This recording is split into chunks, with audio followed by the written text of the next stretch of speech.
3 그리고 4주의 일진사주명리학 제1841강 시작하겠습니다. 자, 오늘은 양력으로 2023년 11월 21일이고요. 음력으로는 2023년 10월 9일입니다. 오늘 명시 개묘년 개해월 개미일이 되겠고 일진은 개미가 되겠습니다.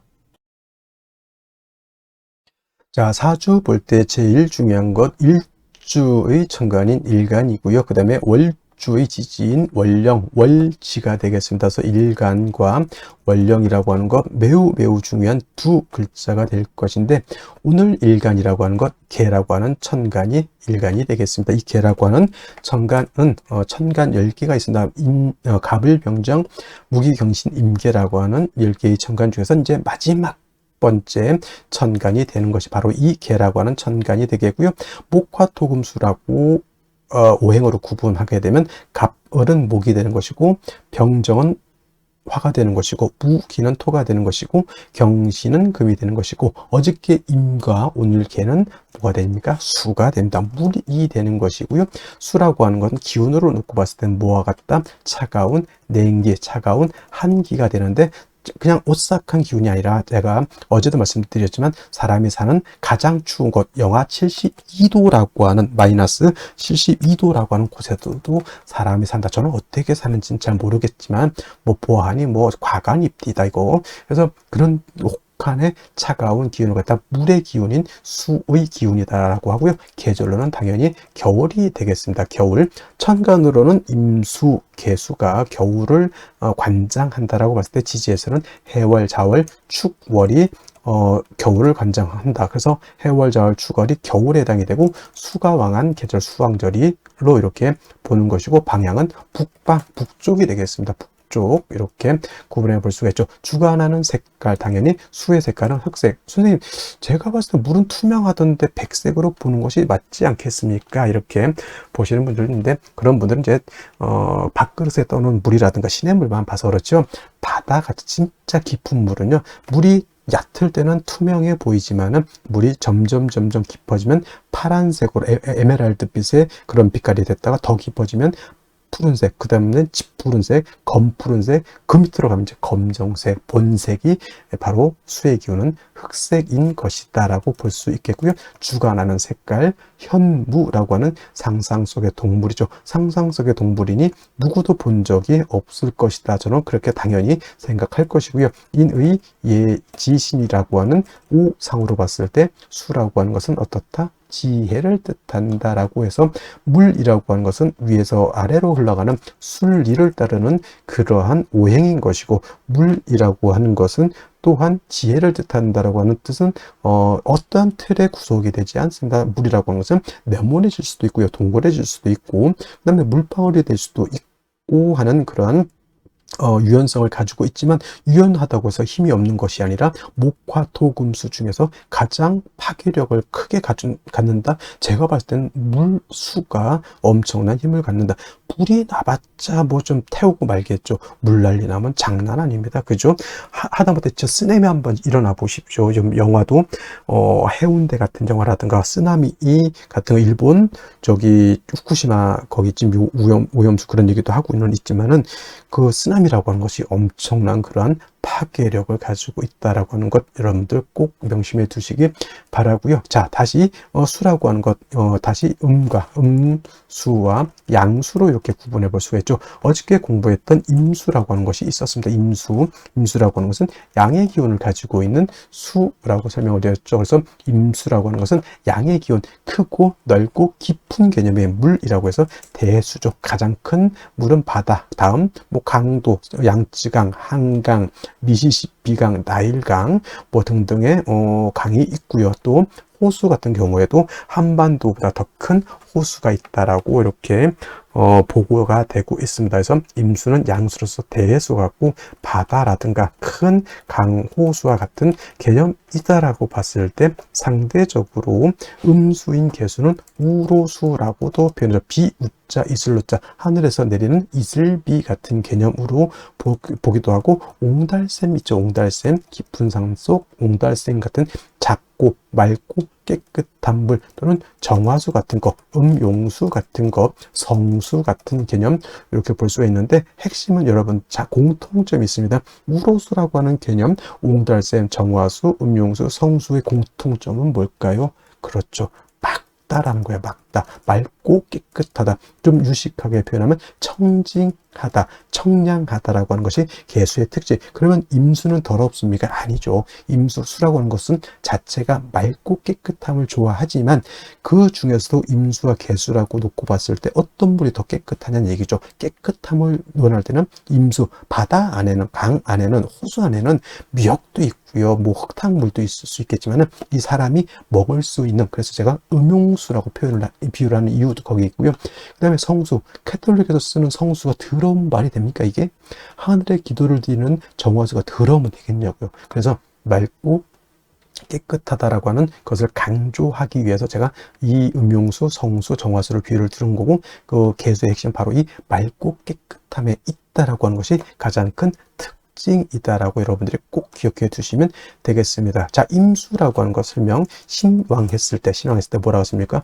물이 많아지기 때문에 무토로서 제방하고 병화로서 조후하면서 무토를 도와줘야 된다, 이렇게 말씀을 드렸는데, 개수는 왕하더라도 무토 기토를 쓰면 된다, 안 된다? 안 된다. 무토가 왕해지게 되면 개수는 땅속에 매몰이 될 것이고요. 기토가 있게 되면 개수를 갖다가 탁수로 만들어 버리면 개수의 핵심이 뭐다? 청징함이죠. 맑고 깨끗해야 되는데 땅속에 묻혀버린 물을 갖다가 여러분 마실 수 있겠습니까? 또는 흙탕물인 탁수를 갖다 여러분 마시라면 마시겠습니까? 이건 못 마시죠. 그래서 개수는 토를 보게 되면 안 되고, 만약에 부득이하게 무토기토 사주에 섞여져 있다?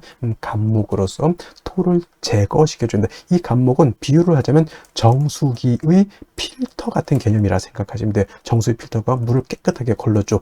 또는 어떤 것, 불의 옥잠 같은 것도 있죠. 불의 옥잠 같은 경우는 더러운 물을 갖다가 이렇게 걸러주는 역할, 미나리깡의 미나리 같은 경우도 물을 깨끗하게 만들어주는 역할을 하죠. 또는 뭐가 있습니까? 연꽃 같은 경우도 물을 정화시켜주는 역할을 하죠.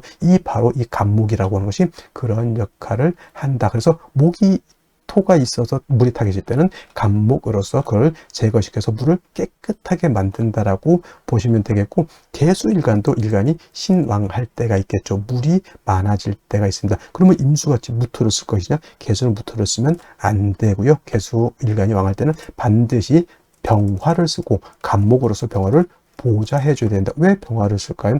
물이라고 하는 것은 얼면은 뭐가 됩니까? 얼음이 되죠. 물이 얼어서 얼음이 되면 마치 경금과 같이 되죠. 여러분들 물에서는 수영을 할 수 있는데 얼음 위에서는 수영할 수 없죠. 자칫 자빠졌다가는 팔이 부러지고 다리가 다치고 머리가 깨질 수 있습니다. 얼음 마치 경금화 되는 것이죠. 그래서 물은 얼면은 물로서의 용도가 떨어지기 때문에 물이 얼지 않도록 만들어줘야 된다. 근데 수라고 하는 건 뭐라고 했습니까? 임수든 개수든 수의 기운은 냉기, 한기라고 했죠. 영하 72도 제가 그래서 설명드린 겁니다. 물은 얼면 얼음이 되죠. 얼음은 금이 된다, 이렇게 생각하시면 돼요. 그래서 물에 영해지면 한기가 가중되기 때문에 반드시 화가 있어서 따뜻하게 녹여줘야 되는데, 이때 조후로 하는 화는 정화를 쓰는 것이 아니라 병화를 써야 되고, 개수가 왕할 때 병화를 쓸 때는 수극화해서 병화 자체가 약해지기 때문에 반드시 간목으로서 병화를 갖다가 도와줘야 된다, 생조해줘야 된다, 유식한 말로 좀 보좌관이죠. 보좌해줘야 된다, 이렇게 보시면 되겠습니다. 그래서 개수라고 하는 특징은 같은 수라 하더라도 임수를 왕하면 무토를 쓰지만, 같은 수이지만 음수인 개수는 토를 쓰는 것이 아니라 목화를 용신으로 쓴다라고 하는 것. 물론 개수도 무토를 쓸 수 있습니다. 왜냐? 언제냐? 예를 들면은 개수 일간이 해월이라든가 자월 같은 데 태어나서 임수가 천간에 만약에 투출했다? 이때는 무토를 쓸 수 있습니다. 이때 무토는 개수를 제하는 것이 아니라 투출된 임수를 제하기 위한 무토를 쓰는 것이고, 이런 경우에도 마찬가지로 무토 병화를 아울러서 써야 된다. 왜냐하면 수가 왕해지면 물만 많아지는 것이 아니라 한기가 발생해서 천하가 얼기 때문이다까지 여러분들 기억해 두시면은 개수에 대해서는 크게 어려울 바는 아니고, 역시나 용신, 개수일간은 왕할 때는 용신은 병화, 간목, 간목, 병화를 쓰는 것이고, 임술관이 약한 경우도 있죠. 이때는 반드시 뭘 써야 된다? 금으로서 금생수, 수의 개수의 근원을 마련해 줘야 된다. 수원지를 만들어 줘야지 개수가 탁해지지 않는다. 임수는 큰 물이기 때문에 조금 수가 약해도 금방 증발되거나 약해지지 않지만, 개수는 우로수, 금방 뜨거워지거나 수가 근원이 없어지게 되면 금방 증발되거나 수원이 탁해집니다. 그죠? 그렇기 때문에 계속 물이 끊임없이 흘러줘야 되죠. 그래서 개수는 정화가 간목을 사시사철 필요로 하듯이 개수 또한 사시사철 금이 있어서 수원을 마련해 줘야 되는데, 개수는 정인인 경금을 좋아할까요? 편인인 신금을 좋아할까요? 이렇게 물어봤을 때 육친론을 배우신 분들은 당연히 경금이죠, 이렇게 말씀하시는 분들도 있겠지만은, 개수는 일간 개수의 특성으로 봐서는 신금을 더 좋아합니다. 왜냐하면 경금은 왕금이죠. 큰 금이고, 좀 경금은 원철과 같다 그랬죠. 좀 탁기가 있는 금이기 때문에 자칫 잘못하면 금다수 탁이 될 수 있기 때문에,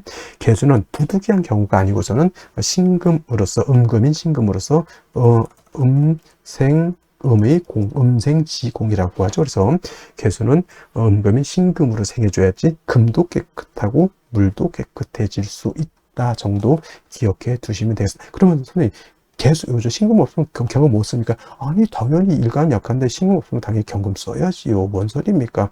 그냥 둘 중에 있을 때 어떤 것이 더 좋냐 물어봤을 때 당연히 신금이지만은, 4월, 5월, 미월, 진술중 미월에 태어났을 때 일간 개수가 약하면 당연히 경신금을 구분할 필요가 없습니다. 그때는 일단 있는 거 끄집어 당겨 써야죠. 배가 고파서 지금 죽게 생겼는데 그때 뭐 죽인지 밥인지 가 구분할 필요가 있어요? 없어요.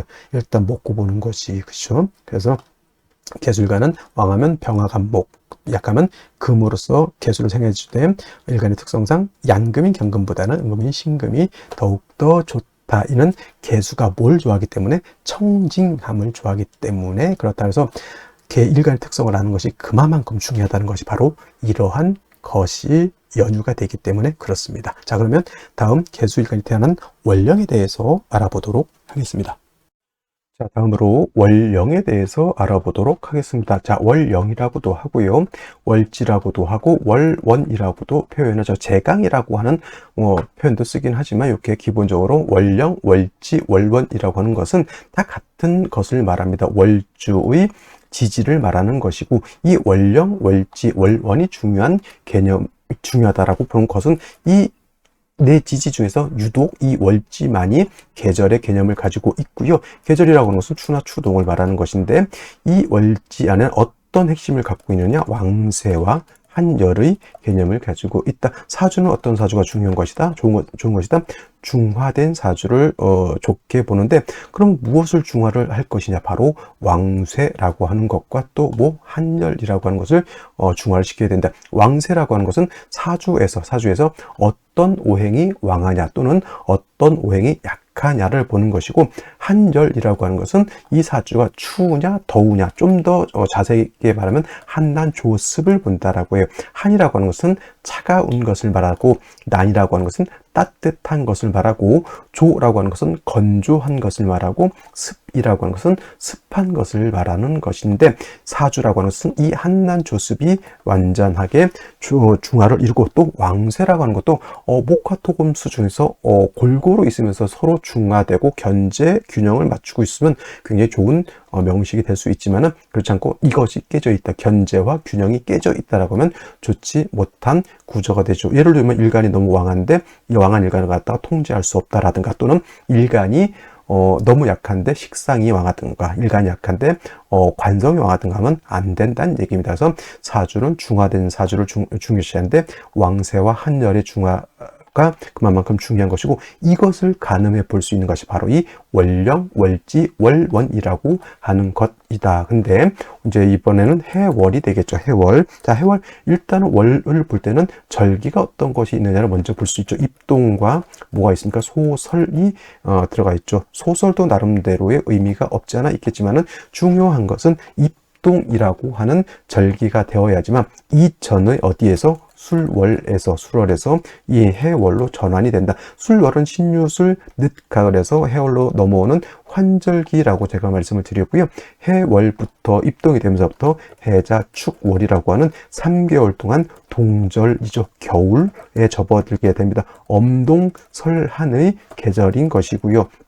제가 이 해자축을 설명할 때는 남극 대륙을 연상해야지만 이해하기가 쉽다. 또는 사람이 사는 데에 가장 추운 지역을 살펴봤더니 영하 72도까지 떨어지는 그러한 곳이 있다고 합니다. 저는 그런 데서는 절대 살 수 없을 것 같아요. 그래서 해월, 자월, 축을 생각할 때는 반드시 이 극한의 한기가 있는 그런 것, 그것도 중화가 되어야지만 사람이 살 수 있는 아주 좋은 곳이 될 수 있겠다라고 해서 해월, 자월, 축월에는 반드시 조후의 개념이 절실하다, 급박하다 이렇게 표현하죠. 뭐가 있어야 된다는 얘기죠. 반드시 화가 있어야지만 땅이 얼지 않고 물이 얼지 않고 천하가 해동되어야지만 각각의 오행의 쓰임이 나타날 수 있겠다라고 볼 수가 있는 겁니다. 그래서 해월, 자월을 축월 태어났는데 어느 일간을 막론하고 예를 들어서 윤학격이 되지 않는 한은 반드시 사주에 뭐가 있어줘야 된다? 화가 있어줘야 되는 것이고, 이때 화라고 하는 것은 조후를 위해서 이렇게 쓰는 것이기 때문에 어떤 화, 음화보다는 양화가 있는 것이 좋겠다. 병화가, 뿌리 있는 병화가 천간에 투출하게 되면 엄동이라 하더라도 천하를 비춰주는, 천하를 따뜻하게 해주는 태양이 뜨는 것과 같다. 이때 뭐 어떤 분들 병정 병화가 2개면 안 좋다 이렇게 보시는 분들도 있는데, 해자축월에는 병화 2개 있어도 오히려 다다익선이다. 다다익선이 된다. 물론 뿌리가 당연히 지지로 있어줘야 된다라고 하는 것도 여러분들 알아두셨으면 좋겠고요. 그 다음에 신유술은 방향은 북방이죠. 색깔은 검정색이 되겠습니다. 수가 왕한 수왕절이 되는데 해월은 수의 임관지가 돼서 수가 왕하고요. 그 다음에 다음 달 자월 같은 경우에는 수의 제왕지가 되는 것이니 해월, 자월이 가장 12달 중에서 수기가 가장 왕하다라고 하는 것. 여러분, 수가 특히나 해월, 자월, 축월에 수가 많다라고 하는 뜻은 물이 많다라고만 여러분들 생각하시면 절대 안 되고요. 해자, 축월에 수가 1점, 2점, 3점 많아진다라고 해서 기온이 급속하게 떨어진다. 기온이 하강한다라고 하는 것. 얼어 죽는다 이렇게 생각하시면 될 것 같습니다. 그래서 해월 같은 경우 수가 왕한 계절이라고 하는 것 꼭 명심해 두시고, 그 다음에 또 이제 해월에서 볼 것은 지장간을 한번 볼 필요가 있겠죠. 무토라고 하는 지장간이 초기라고 해서 있고요. 그 다음에 간목이라고 하는 지장간이 중기라고 있고요. 그 다음에 해의 본기는 임수가 되죠. 임수. 그래서 해수는 용, 양이라고 해서 몸체는 음이죠. 원래는 자수가 양이고 해수가 음이 돼서 몸체는 해수가 음이지만은 그 지장간 본기가 임수이기 때문에 쓰는 것은 양어로 쓴다 해서 용, 양이라고 이렇게 표현을 합니다. 근데 이제 지장간을 봤을 때 해중에 있는 무토가 있긴 하지만 무토는 쓴다 안 쓴다? 불용, 쓰지 않는다라고 하는 것은 어떤 쪽으로 쓰지 않는다? 격을 잡는다거나 용신을 취용할 때 해중에 있는 무토를 쓴다 안 쓴다? 안 쓴다라고 이렇게 보시면 되겠고요. 해중에 있는 간목은 격을 취용할 수 있습니다. 예를 들면 뭐 무토일간이 해월이 되는데 간목이 투출되어 있다면 간목으로서 편관, 격을 잡을 수가 있고요.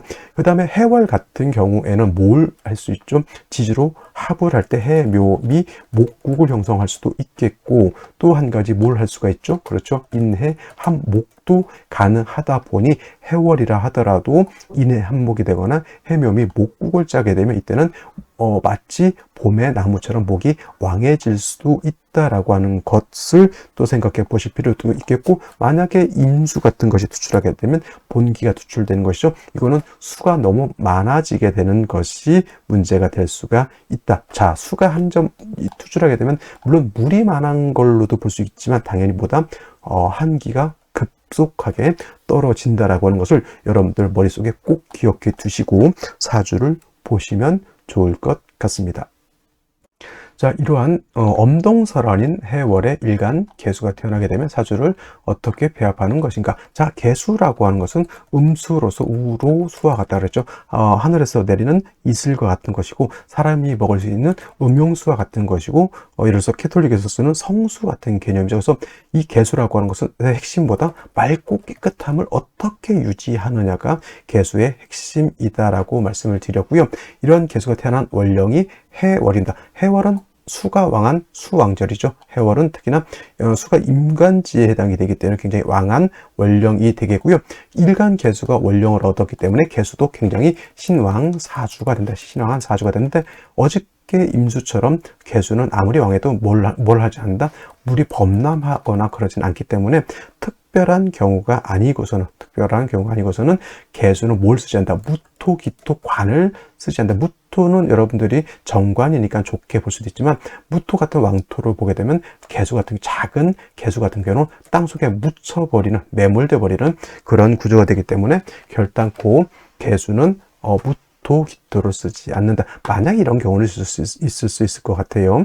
해월이라든가 자월 같은 때 수왕절에 만약에 임수 투출되는 경우가 있습니다. 이런 경우에는 무토를 쓸 수 있습니다. 이런 경우에는. 근데 이 무토를 쓴다라고 하는 것은 개수를 통제한다라기보다는 해월에 임수가 투출되어 있을 때 개수 일간이 무토를 쓰는 것은 이 무토로서 임수를 제방하기 위해서 쓰는 것이다. 자, 개수는 우로수, 사람이 먹을 수 있는 물인데 임수가 이렇게 투출하게 되면 우리가 사람이 먹을 수 있는 우물에 바닷물이 섞인다 이렇게 봐도 되는 거죠. 그러면 우물물을 쓸 수 있어요, 없어요? 이거는 반드시 일간 개수가 겁재인 임수에 의해서 피해를 보는 그런 경우가 되기 때문에 해자월의 수왕절에 임수 투출할 때는 무토를 쓴다. 이거는 개수를 극하는 것이 아니라 임수를 제방을 해서 임수하고 개수하고 섞이는 것을 방비하는 개념에서 쓴다. 이렇게 보는 것인데 임수가 투출되지 않았다. 그러면 당연히 무토가 필요 없다. 당연히 무토 필요 없겠고요. 역시나 해월의 개수, 역시나 수가 왕하게 되면 한습해지는 것이 문제이기 때문에 일단 뭐는 필요하다. 반드시 화를 얻는 것이 급선무가 된다라고 하는 것이 바로 해월의 개수가 되겠고요. 그 다음에 마찬가지로 해월의 병화만 있어서는 안 되겠죠. 병화는 굉장히 약한 단계의 절지의 병화가 되기 때문에 반드시 간목이라고 하는 것이 있어서 이 간목으로서 병화로 이렇게 생조해 준다라고 하면 병화가 활활 뜨거운 열기를 발산해서 물이 얼지 않도록 하고 나무가 얼지 않도록 할 수 있겠다라고 하는 것이 기본적인 해월의 개수가 용시를 주용하는 법이고, 한 가지 또 생각해 볼 것은 개수라고 하는 것은 우로수와 같다 그랬잖아요. 임수는 대수이기 때문에 자체적으로 왕한 기운을 가지고 있지만 개수라고 하는 것은 우로수이기 때문에 아무리 해월에 태어났다 하더라도 개수 같은 경우는 항상 한 점의 금 정도는 갖고 있는 것이 필요하다라고 말씀을 드릴 수가 있습니다. 이거는 비단 뭐와 같다? 정화일간이 아무리 4월, 5월에 태어나서 왕하더라도 인성이 간목 한 점 정도는 필요한 것처럼 개수도 작은 물이기 때문에 아무리 해월에 수왕절에 태어났다 하더라도 이 개수의 근원이 있어야지만 물이 계속 흐를 수가 있잖아요. 그래서 해월, 자월이라도 신금 한 장 정도는 가지고 있으면 그건 뭐가 된다? 금상첨화가 된다, 이렇게 보시면 될 것 같습니다. 그래서 정리하면 해월의 개수 또한 역시나 화가 없어서는 안 되고, 특히나 음화인 정화를 보는 것도 뭐 없는 것보다 낫겠지만은 양화인 병화를 얻어서 따뜻하게 조를 하고 간목으로서 병화를 생조해주는 상관생재의 구조가 된다라고 하면 해월의 개수가 아주 좋은 구조의 명식이 될 수 있겠다라고 말씀을 드릴 수가 있겠습니다. 자, 그러면 다시 오늘의 명식을 살펴보도록 하겠습니다. 오늘 명식 일간은 개수 일간이 되겠고요. 개수 일간이 태어난 월령, 해월이 되겠습니다. 일간과 월령의 특성 매우 중요하고요. 다음으로 격국이라고 하는 것도 살펴볼 필요가 있겠습니다. 자, 격국이라고 하는 것은 일간과 월령과의 관계를 살펴 사주 8글자가 어떻게 구성되어 있느냐를 놓고 보는 것인데, 일간 개수라고 하는 것은 음수가 되는 것이고요. 월지 있는 해수는 몸체는 음이지만 쓰는 것은 양으로 쓴다라고 해서 체음용양이라고 해수는 어떤 수? 음수가 아니라 양수가 되죠. 음대 양의 관계가 성립이 되지만은 이 겁재가 되겠죠. 그렇다고 해서 계속 해열이 태어나서 이걸 겁재격으로 하진 않고요. 일간 자체가 원령을 얻었기 때문에 신왕한사주, 그래서 준걸록격이다. 이건 제가 만들어 놓은 말입니다. 준걸록격이라고 해서 신왕사주가 된다, 이렇게 보시면 되겠고, 또 한 가지 지장간을 볼 필요가 있겠습니다. 자, 해라고 하는 것 안에는 무토가 들어가 있고요, 간목이 들어가 있고, 본기는 임수가 들어가 있죠. 이 임수 때문에 임수는 양수죠. 그래서 해는 음이지만 쓰는 것은 양으로 쓴다. 체음 용량이 바로 이 본기가 양이기 때문에 그렇다라고 볼 수가 있는데, 만약에 해월에 있는 간목이 천간에 이렇게 투출하는 경우에는 수가 목을 받죠. 해 중에 있는 간목이 투출하게 되면 음수가 양목을 받죠. 양목. 그래서 수생목의 관계가 성립되고, 식상인데 음대양이면 저거는 바로 상관이니까 상관격이 되는데, 상관격. 근데 이렇게 그냥 상관격이라기보다는 이거는 수목 진상관이 아니라 수가 왕하니, 일간이 왕하니까 수목 가상 격으로 이렇게 볼 수가 있습니다. 진짜가 붙으면 일간이 약한 것이고요, 가짜가 붙으면 일간이 왕하고 상관이 오히려 약한 것으로 볼 수 있죠. 중요한 것은 해월은 엄동설한이라고 말씀드렸죠. 천하가 얼어붙는 그러한 계절이기 때문에 반드시 화를 얻어서 조후해 줘야 되는데, 이때 필요한 것은 양화인, 음화가 아니라 양화인 병화를 얻는 것이 필요하다라고 볼 수가 있죠. 그래서 해월의 개수는 반드시 병화를 얻는 것이 필요하죠. 병화가 없으면 정화도 쓸 수 있습니다만은 공력에 엄청나게 차이가 있다라고 말씀을 드릴 수가 있겠고, 해월의 병화가 이렇게 있다라고 해도 병화는 해월에 약하기 때문에 병화만 딸랑 있어서는 안 되고, 반드시 간목이라고 하는 것이 있어서 목생화 해준다라고 하면 병화가 힘을 얻어서 더 따뜻하게 조우를 할 수 있을 것이다. 그래서 해월의 개수는 뭐다? 상관, 생재하는 구조가 되게 되면은 중화를 잘 이루어서 부귀 영화를 얻을 수 있는 그런 구조가 되는 것이는데, 자, 연지를 먼저 보게 되면 묘목이라고 하는 것이 있습니다. 묘목. 그 다음에 일지를 보게 되면 미토라고 하는 것이 있어서 개미 일주가 되는데, 오늘 같은 경우는 해월의 묘미를 모두 봤기 때문에 지지로 삼합이 성립이 되죠. 해묘미 목국을 형성하게 됩니다. 그래서 의외로 목이 세력을 얻는다라고 이렇게 볼 수가 있겠고, 월간에 개수가 있습니다. 그 다음에 연간에도 이렇게 개수가 있기 때문에 수목이 모두 왕한 사주가 되는데, 중요한 것은 뭐가 없다? 조후할 수 있는 화가 없는 것이 가장 큰 단점이 된다라고 말씀을 드릴 수가 있겠습니다. 그래서 생시에서만큼은 재성인 화를 얻는 것이 매우 중요하겠다라는 말씀을 드리면서 생시를 보도록 하겠습니다. 자, 그러면 생시를 보도록 하겠습니다. 제일 먼저 임자시를 보도록 하죠. 임자시. 자, 임자시가 되게 되면 해월에 수가 굉장히 왕하죠. 해묘의 목국이 형성된다 하더라도 임자시가 되게 되면 수목이 굉장히 왕하죠. 그 다음에 화가 전혀 없기 때문에 매우 한습한 이런 구조가 되는데, 이거 선생님 윤합격이 되지 않겠습니까? 라고 이렇게 말씀하신다고 하면, 미토가 있게 되면 이건 윤합격이 되기가 좀 어렵다 되더라도 파격을 파한 파격이 되기 때문에 오히려 윤합격이 되는 것보다는 그냥 운이라도 목화운으로 가서 뭐다? 그냥 왕수의 기운을 설기순세하는 것이 필요하겠다라는 것이 좋겠고요. 그 다음에 갑인시가 되게 되면은 인중병화를 가지고 있겠죠. 해묘의 목국에다 갑인까지 있게 되니까 이거는 수목이 굉장히 왕한 그런 구조. 그렇다고 이거 양상격이라고 보기는 좀 어렵습니다. 미토가 있기 때문에 이거는 삼상격, 세 가지 오행을 가지고 있다라고 볼 수 있고요. 왕수의 기운을 목이설에서 인중병화로 조우할 수 있는 그런 구조가 된다, 이렇게 보시면 되겠습니다. 병진시가 되게 되면은 병화가 투출되어 있죠. 자, 물론 이제 군비쟁제의 현상이 없지 않아 있겠지만은 병화가 있어서 일단 조우한다라고 하는 차원에서는 나쁘지 않겠다, 이렇게 보시면 되겠고, 그 다음에 정사시 같은 경우에는 정사시 이렇게 되게 되면 역시나 화를 받죠. 근데 이제 개수 두 개가 있기 때문에 이것도 마찬가지로 군비쟁제가 된다. 근데 여러분 생각해 봤을 때 화가 필요한 사주인데 군비쟁제가 되니까 안 좋다, 이렇게 보는 게 좋을까요? 아니면 군비쟁제가 되더라도 화가 있어서 조우하는 것이 좋겠다, 이렇게 보는 것이 좋을까요? 저는 군비쟁제가 되더라도 화를 얻는 것이 좋지 않을까, 이라는 생각을 한번 해보게 되고요. 그 다음에 무오시가 되게 되면은 오미 합이 되죠. 무토 투출하는 것은 개수 입장에서는 결코 좋은 것은 아닙니다. 개수가 탁수가 되니까 무오시, 기미시는 저는 썩 좋게 보이지는 않고요. 경신시, 신유시 같은 경우에는 수가 왕한테 다시 금을 봐서 한 길을 갖다가 가중시켜 주는 것은 좋지 못하다. 그래서 경신신유시가 됐을 때는 반드시 운은 어디로 가야 된다? 이렇게 목화운으로 가는 것이 필요하겠다. 한습이 가중됐을 때 다시 수금수운으로 가는 것은 온당치 않을 것이다 라는 말씀을 드릴 수가 있겠습니다. 자, 오늘은 여기까지 설명드리도록 하고요. 저는 내일 또 찾아뵙도록 하겠습니다. 감사합니다.